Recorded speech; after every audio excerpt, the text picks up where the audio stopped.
Rütbeniz necə? Nədir rütbə? Kapitan Milis kapitanı. Dövləşən Daxşar Şöbəsi Cinayət Axtarış Əməliyyat Məşqçili Hüseyin. Burada işlər necə gedir? Burada işlər demək olar ki, xidməti vəzifəni biz olduğu kimi yerinə yetiririk, nəzərdə tutulduğu kimi. Buna baxmayaraq biz torpağımızın, xalqımızın müdafiəsində durmuşu duracaqdır. Aydındır. Məşhur bir yazıcı var, Hemingway deyir ki, ən böyük qələbə sülh bağlanışıdır. Siz sülh bağlanışın qələbə sayırsınız, yoxsa qələbə ayrıca başqa münasibət? Sülh bağlanışı, erməni xalqına sülh bağlanışı mümkün deyil. Ona görə ki, biz onlarla çox sülh bağlanışı eləmişik əvvəllər. Hal-hazırda onlar sülh bağlanışı onlar üçün heç nədir. Çünki onlar xain bir millətdir. Xain millətlə sülh bağlanışı heç vaxt tutmaz. Yalnız biz öz iradəmizə inanırıq. İradə də həmişə qalib gəlməlidir. Hər bir xalqla, hər bir neçə ölkə, bir neçə dövlət bir-birinə müharibə eləyib, bir neçə dövlət biri ya məğlub olub, biri qalib gəlib, axırda yenə də sülh bağlanılıb. Əgər ermənilərlə biz bu saat hal-hazırki vəziyyətdə sülh bağlamış olub, sülh elanla sülhü imzalasaq, yenə də bunlara inam yoxdur. Çünki bunlar hər hansı bir gizli fürsətdən istifadə edib sülhü pozmalıdırlar. Yenə də nə vaxtsa Qarabağ iddiasını ortaya atıb öz çirkin əməllərini işlətməlidir.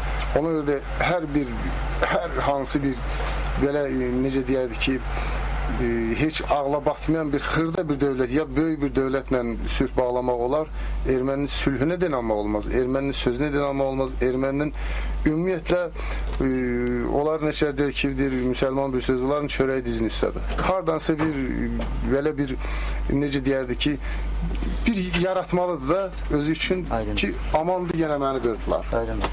Adın nədir sənin? Albert. Albert, hansı millət nümayəndəsin? Yahudi. Yahudiləri Azərbaycan torpağını qorumağa məcbur edir. Ona görə mən bu torpaqda yaşayıram. Doğulmuşam burada, yaşayıram da burada. Heç nə məcbur eləmir. Bu bir vətəndaş kimi öz borcu nədə görürsün? Gəlib torpağı qorumağa.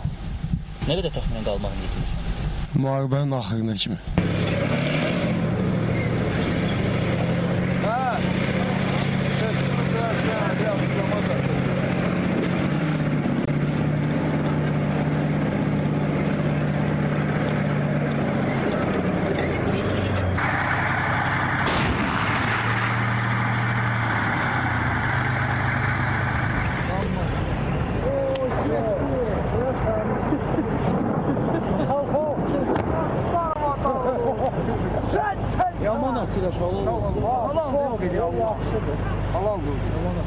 Davanın bu vaxtı neyiniz burada?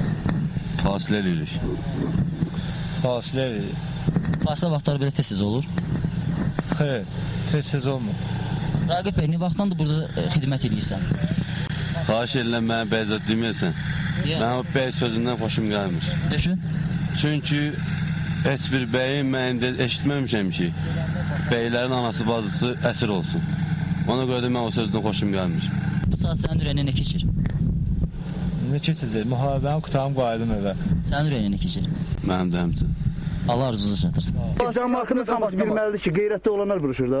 Qeyrətlər qaçıblar. Heç maraqlı olanlar yox.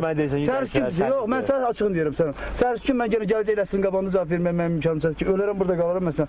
Açmaq lazım, qorumaq lazım, axırın dəfəsinə kimi. At bak, hadi yiyeceğim.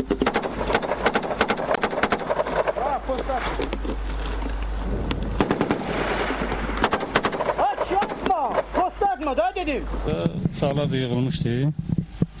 Gördük ki, oradan atırlar. BMP-2 ile. Sonra biz çıktık buraya, tankla pozisiyaya. Attık BMP-2'ye. BMP-2 uçum yattı. Dağıtmadı yola. Ondan sonra çıktı buraya 2 tane tank. Bir tane BMP-1. BMP-1, 2-3 tane attı yola. Biz de çıktık oraya, pozisiyaya. Başladık oraya atmağa. Ondan sonra sesleri kesildi. Daha bu vaxtaycan bir tane şey yoktu orada. Ne atırlar ne bir şey.